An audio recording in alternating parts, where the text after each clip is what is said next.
Hi, hello friends, welcome back to Kumbakonamsavouries. நாம இன்னைக்கு நம்மளோட சேனல்ல ஈவினிங் டீ டைம் ஸ்நாக்ஸ் ஒன்று தான் பார்க்க போகிறோம். இது வந்து ரொம்பவே பழைய காலத்து ஸ்நாக்ஸும் கூட.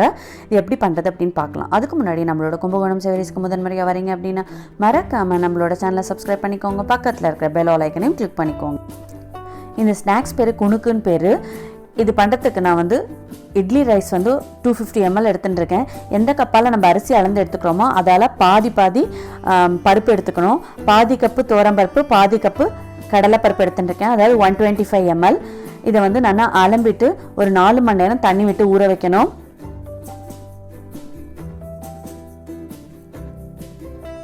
இது 4 மணி நேரம் நல்லா ஊறிடுத்து இதை வந்து நான் ஒரு மிக்ஸி ஜாருக்கு ட்ரான்ஸ்ஃபர் பண்ணிவிட்டு கொரன்னு அரைச்சி எடுத்துக்க போகிறேன்.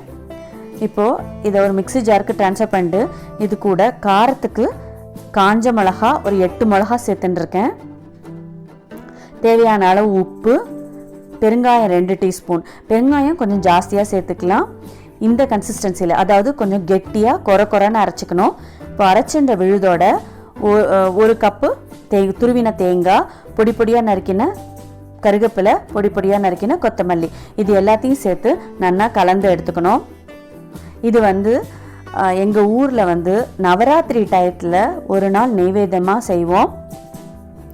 இப்போது எண்ணெய் நல்லா சுட்டு எடுத்து கையை வந்து தண்ணியில் நனைச்சுண்டு மாவை எடுத்து சின்ன சின்ன நெல்லிக்காய் சைஸ்க்கு உருட்டி போடணும்.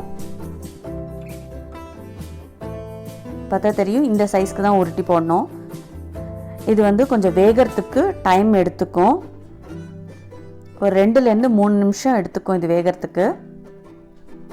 கொஞ்சம் பொறுமையாகவே திருப்பி போடணும், இல்லைன்னா அது வந்து அளந்து போயிடும்.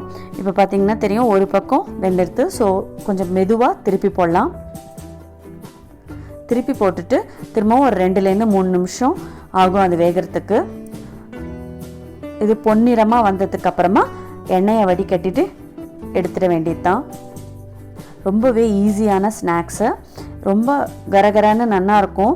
இது டீயோடு சேர்த்து சாப்பிடும்போது ரொம்ப நல்லாயிருக்கும். இது வந்து ரொம்ப பழைய காலத்து ஸ்நாக்ஸும் கூட, ரொம்ப ஹெல்த்தியான ஸ்நாக்ஸும் கூட. ஏன்னா பருப்புலாம் இருக்கிறதுனால ப்ரோட்டீன் ரிச். இது ரொம்ப நல்லாயிருக்கும்.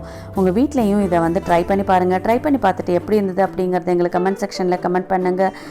இந்த வீடியோவை பிடிச்சிருந்தது அப்படின்னா லைக் பண்ணிக்கோங்க. இதை வந்து உங்களோட ஃப்ரெண்ட்ஸ் கூடயும் ரிலேட்டிவ்ஸ் கூடயும் ஷேர் பண்ணிக்கோங்க. அதோடு மட்டும் இல்லாமல் மறக்காமல் நம்மளோட கும்பகோணம்சேவரீஸை சப்ஸ்கிரைப் பண்ணிக்கோங்க. இந்த வீடியோவை கடைசி வரைக்கும் பார்த்ததுக்கு ரொம்ப நன்றி.